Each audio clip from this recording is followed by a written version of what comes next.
Mesdames, Messieurs, bonsoir. Voici les titres de ce journal. Ils sont chargés d'aider les apprenants à traverser la voie, les bonhommes de la circulation, un métier à découvrir dans ce journal.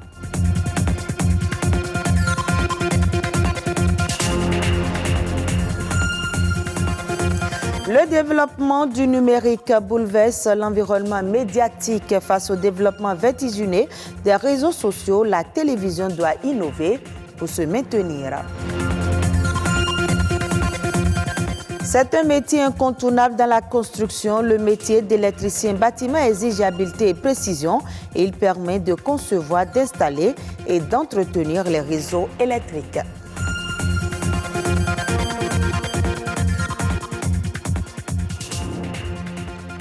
La sécurité des élèves dans les écoles passe aussi, dans certains cas, par la sécurité routière.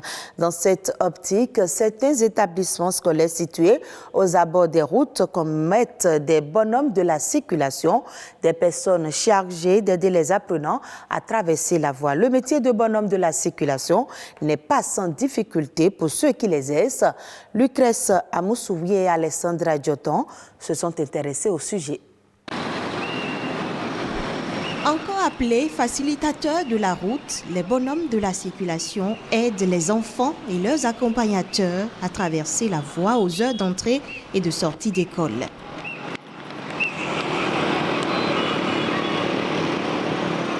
Pour ce fondateur d'école privée sur place ici à Cotonou, ces bonhommes de la circulation sont d'une grande importance.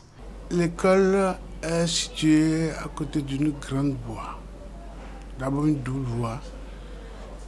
Certains de nos enfants sont de l'autre côté de la voie et ils doivent venir à l'école. Ils doivent traverser la double voie. Et seuls ne peuvent pas le faire. C'est pourquoi nous avons engagé ces passeurs-là pour éviter que les motos, les véhicules viennent cogner les enfants. Le bonhomme de la circulation facilite la traversée et aide à éviter les accidents de la route. La tâche n'est pas toujours aisée, témoigne le titulaire du poste. Ainsi, je suis frère, je montre le drapeau là, il y a certains qui ne veulent pas s'arrêter. Maintenant, tu vas en train de faire la main.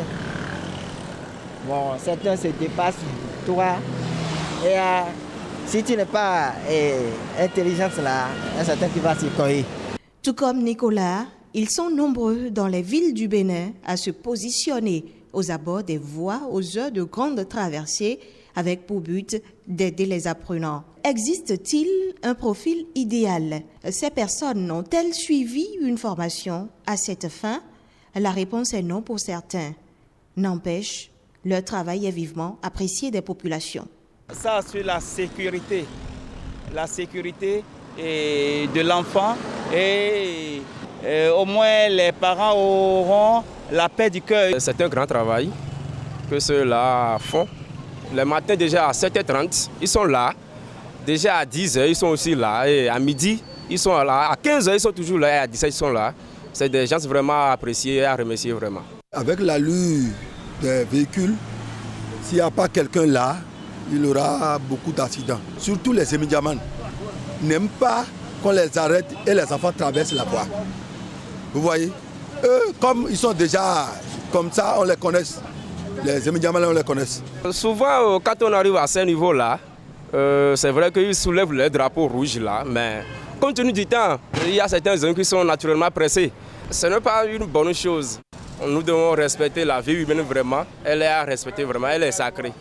La vie humaine est sacrée et cette réflexion affichée au dos de cette tenue a de quoi susciter l'adhésion des usagers de la route au travail du bonhomme de la circulation. Les réseaux sociaux prennent-ils le pas sur la télévision? C'est la question à laquelle répond Alexis Nianguenon. C'est un spécialiste de l'audiovisuel. Il partage des astuces pour un métier de la télévision face à l'ampleur des réseaux sociaux. Déjà, il y a 20 ans, il y avait que l'ORTB et peut-être, je ne sais pas, LC2. Donc, tu as une émission, c'est tout le Bénin qui regarde. Aujourd'hui, non seulement il y a les chaînes, mais il y a les réseaux sociaux. Cependant, je pense que la télévision commence par s'adapter au nouvel environnement des réseaux sociaux. Parce que beaucoup de chaînes aujourd'hui ont des déclinaisons de leur contenu sur les réseaux sociaux. Où vous pouvez avoir les podcasts, vous regardez d'abord, vous n'arrivez pas à regarder la télé, vous n'avez pas eu le temps, vous irez sur YouTube pour aller regarder la même émission. Quand on regarde les statistiques du temps passé devant la télévision, depuis 2015, on est par exemple au Bénin à 3 heures de temps passé par chaque Béninois devant la télévision. Et les enfants, c'est presque 5 heures.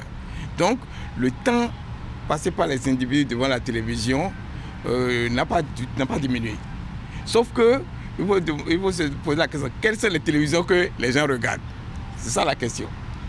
Donc, aujourd'hui, le défi, c'est de s'adapter aux nouvelles exigences des consommateurs de la télévision.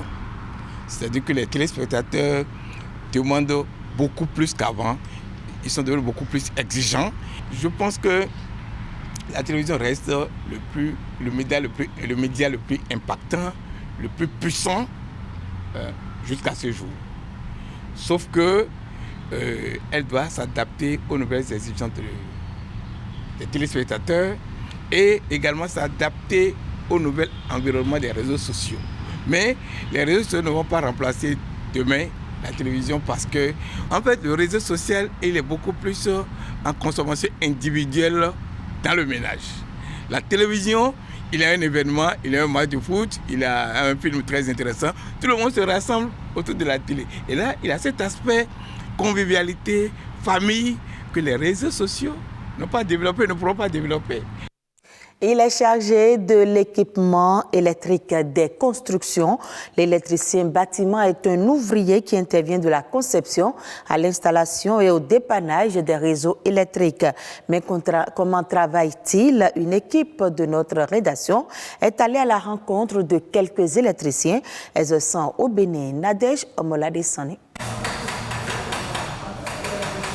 Il démarre la construction du bâtiment presque au même moment que tous les autres corps de métier, mais son travail se poursuit même après la remise des clés aux propriétaires des lieux. Depuis la mise en terre, l'électricien opère pour protéger les personnes, mais aussi les équipements contre les chocs électriques et la foudre. De commun accord avec les autres professionnels du secteur, il installe les canalisations, les câbles et met en place les différents appareillages. Le plan est la boussole qui oriente l'électricien pour l'emplacement des installations. Si le technicien met que le climatiseur doit rester là, et toi tu vois un signe sur le plan, tu ne sais pas que c'est climatiseur, il est en train de signaler, tu ne peux pas le faire. Donc tu peux ne pas beaucoup étudier, mais tu dois, si tu es dans un domaine, tu dois savoir les b.a.-ba. Il faut étudier le plan. En tant qu'électricien, il y a le technicien qui est chargé de faire le plan.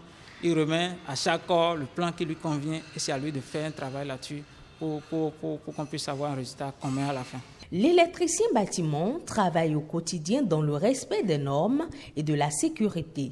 Rien ne se fait au hasard dans ce métier et le choix des couleurs correspond à un code. Si c'est le climatiseur, tu sais que c'est tel fil et on prévoit tout avant que les équipements ne viennent. Et aussi, on a le code des couleurs. Si moi je finis de travailler ici, un autre électricien vient ici, il doit faire quelques minutes pour se retrouver. Parce qu'on a notre langage, s'il voit telle couleur, il doit savoir que ceci, ça représente telle chose. Il y a la section de fil, il y a le code des couleurs au niveau des fils. Romain exerce ce métier depuis l'âge de 11 ans. 26 ans après, sa passion est la même. Une passion suscitée par son géniteur, maître maçon, qui lui a transmis les rudiments dès son jeune âge. Bien que n'ayant pas fait de grandes études dans le domaine, il jouit pleinement de cette profession. Lorsque j'étais petit, en classe de C2, quand je vois il y a un peu de l'ombre quelque part, si je prends 2 piles et je branche avec une ampoule, ça s'allume. C'est de là que je me suis impressionné de faire l'électricité. Comment j'ai commencé et jusqu'aujourd'hui, je sais comment je suis. C'est avec ça que je nourris mes petites familles. Le métier d'électricien bâtiment n'est pas sans risque pour ceux qui l'exercent. Parfois, de mauvaises expériences occasionnant des dommages matériels font partie de leur quotidien. Mais pour ces passionnés, il faut aimer le métier, être précis et méthodique dans le travail pour contourner les risques. Suivons à présent la nation en bref avec Ulvaeus Palogo.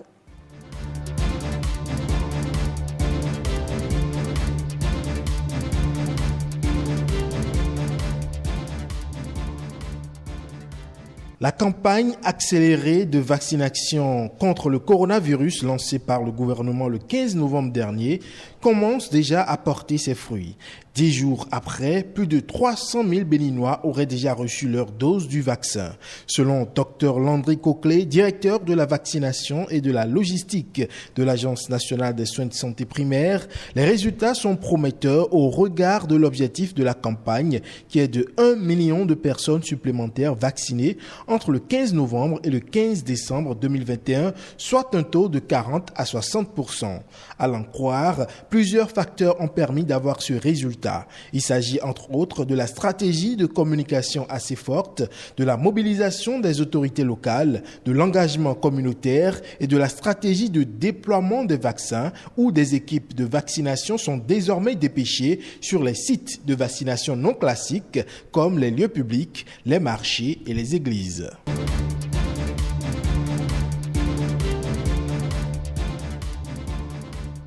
À partir de ce lundi 29 novembre, les minibus Tokpa Tokpa et les taxis ne sont plus autorisés à circuler et remorquer des clients à l'intérieur de la ville de Cotonou. C'est une décision de la mairie qui entend régler les problèmes liés à la mobilité urbaine. À cet effet, 2 gares routières ont été aménagées, l'une à Vaudier et l'autre à Abattoir. Selon le deuxième adjoint de la mairie de Cotonou, tous les minibus et taxis qui arrivent de Porto Novo devront s'arrêter à Abattoir pour décharger et recharger. Pareil pour les taxis et minibus quittant Calavi, Boïcon, Lomé et autres qui devront désormais se regrouper sur le parc de Vaudier.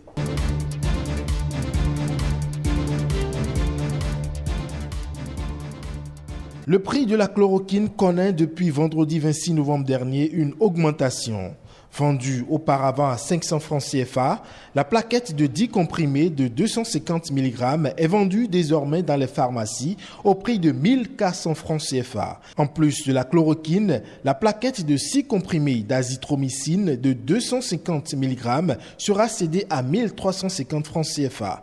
Pareil pour la plaquette de 3 comprimés d'azithromycine de 500 mg.